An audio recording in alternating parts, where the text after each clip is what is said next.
भर्गो देवस्य धीमहि धियो यो नः प्रचोदयात्। इसका यह मतलब है कि उस प्राण स्वरूप, दुखनाशक, सुख स्वरूप, श्रेष्ठ, तेजस्वी, पापनाशक, देवस्वरूप परमात्मा को हम अपनी अंतरात्मा में धारण करें। वह परमात्मा हमारी बुद्धि को सन्मार्ग में प्रेरित करे। मंत्र जप से होने वाले लाभ। गायत्री मंत्र का नियमित रूप से 7 बार जप करने से व्यक्ति के आसपास नकारात्मक शक्तियां बिल्कुल नहीं आती। जप से कई प्रकार के लाभ होते हैं। व्यक्ति का तेज बढ़ता है और मानसिक चिंताओं से मुक्ति मिलती है। बौद्धिक क्षमता और मेधा शक्ति यानी स्मरण शक्ति बढ़ती है। गायत्री मंत्र में 24 अक्षर होते हैं। यह 24 अक्षर 24 शक्तियों सिद्धियों के प्रतीक हैं।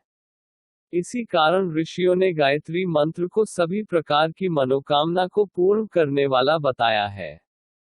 अब आपको इस मंत्र का परिचय कराते हैं। यह मंत्र सर्वप्रथम ऋग्वेद में उद्धृत हुआ है।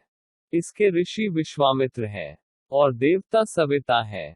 वैसे तो यह मंत्र विश्वामित्र के इस सूक्त के 18 मंत्रों में केवल एक है, किंतु अर्थ की दृष्टि से इसकी महिमा का अनुभव आरंभ में ही ऋषियों ने कर लिया था और संपूर्ण ऋग्वेद के 10 सहस्त्र मंत्रों में इस मंत्र के अर्थ की गंभीर व्यंजना सबसे अधिक की गई। इस मंत्र में 24 अक्षर हैं। उनमें 8-8 अक्षरों के 3 चरण हैं। किंतु ब्राह्मण ग्रंथों में और कालांतर के समस्त साहित्य में इन अक्षरों से पहले 3 व्याहृतियां और उनसे पूर्व प्रणव या ओंकार को जोड़कर मंत्र का पूरा स्वरूप इस प्रकार स्थिर हुआ। 1 ओम, 2 भूर्भुवः स्वः, 3 तत्सवितुर्वरेण्यं भर्गो देवस्य धीमहि धियो यो नः प्रचोदयात्। मंत्र के इस रूप को मनु ने सप्रणवा सव्याहृतिका गायत्री कहा है और जप में इसी का विधान किया है। गायत्री तत्व क्या है और क्यों इस मंत्र की इतनी महिमा है? इस प्रश्न का समाधान आवश्यक है। आर्ष मान्यता के अनुसार गायत्री एक ओर विराट विश्व और दूसरी ओर मानव जीवन, एक ओर देवतत्व और दूसरी ओर भूततत्व, एक ओर मन और दूसरी ओर प्राण, एक ओर ज्ञान और दूसरी ओर कर्म के पारस्परिक संबंधों की पूरी व्याख्या कर देती है। इस मंत्र के देवता सविता है। सविता सूर्य की संज्ञा है। सूर्य के नाना रूप है, उनमें सविता वह रूप है जो समस्त देवों को प्रेरित करता है।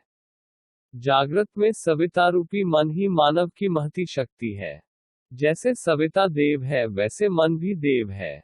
मन ही प्राण का प्रेरक है। मन और प्राण के इस संबंध की व्याख्या गायत्री मंत्र को इष्ट है।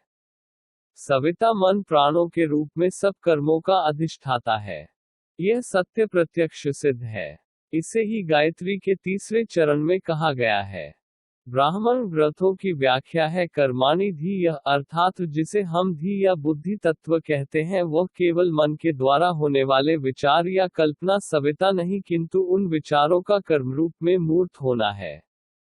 यही उसकी चरितार्थता है।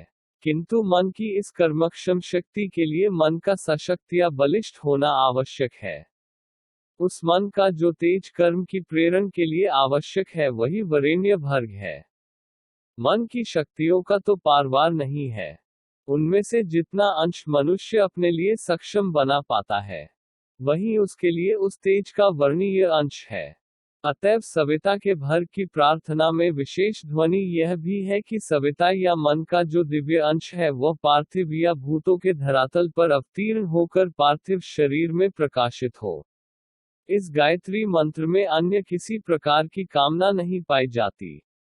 यहाँ एकमात्र अभिलाषा यही है कि मानव को ईश्वर की ओर से मन के रूप में जो दिव्य शक्ति प्राप्त हुई है उसके द्वारा वह उसी सविता का ज्ञान करे और कर्मों के द्वारा उसे इस जीवन में सार्थक करे। गायत्री के पूर्व में जो 3 व्याहृतियां हैं वे भी सहेतुक हैं। भू पृथ्वीलोक ऋग्वेद अग्नि, पार्थिव जगत और जागृत अवस्था का सूचक है। भूव अंतरिक्षलोक यजुर्वेद वायु देवता प्राणात्मक जगत और स्वप्नावस्था का सूचक है। स्व द्युलोक सामवेद आदित्य देवता मनो में जगत और सुषुप्ति अवस्था का सूचक है।